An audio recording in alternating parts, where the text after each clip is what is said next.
আজ পশ্চিমবঙ্গের প্রত্যেকটি ইউনিটে বাড়ল আলুর দাম, কিন্তু আলুর দাম আরো বাড়বে তা নিয়ে নিশ্চিত রাজ্যের সাধারণ খেটে খাওয়া কৃষকেরা।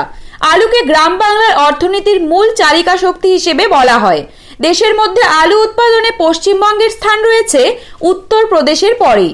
আলুর দাম সঠিক না পাওয়ার কারণে কৃষকরা প্রায়ই অভিযোগ করেন, এবছর খারাপ আবহাওয়ার কারণে আলু গাছ রীতিমতো জলের নিচে ডুবে গিয়েছিল। প্রচুর টাকা ঋণ নিয়ে আলুর চাষ করার পর যদি ক্ষতির মুখে প্রতি বছর আসে, তবে চাষিরা বাঁচবে কিভাবে?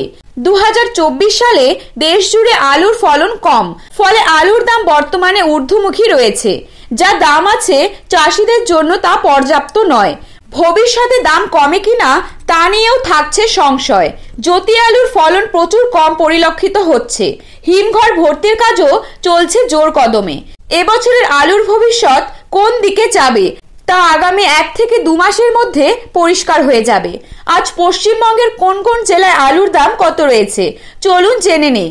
আপনারা যদি এই চ্যানেলে নতুন এসে থাকেন, অবশ্যই চ্যানেলটিকে সাবস্ক্রাইব করে আমাদেরকে উৎসাহিত করবেন।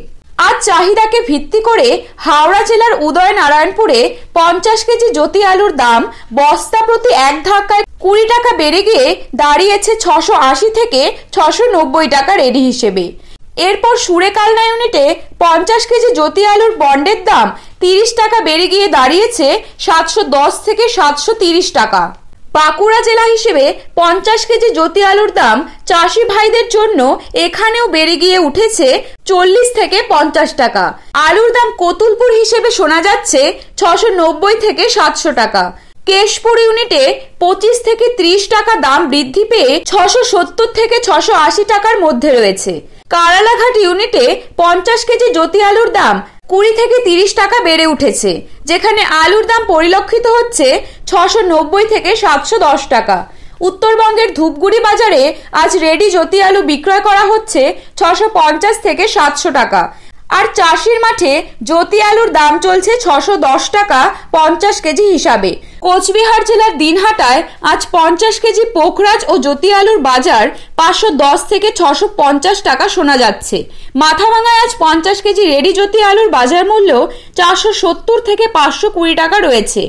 ফালাকাটায় 50 কেজি জ্যোতি আলু ও পোখরাজ আলুর দাম চলছে 520 থেকে 560 টাকা। হুগলির কাবলি ইউনিটে 735 থেকে 750 টাকা রয়েছে আলুর দাম।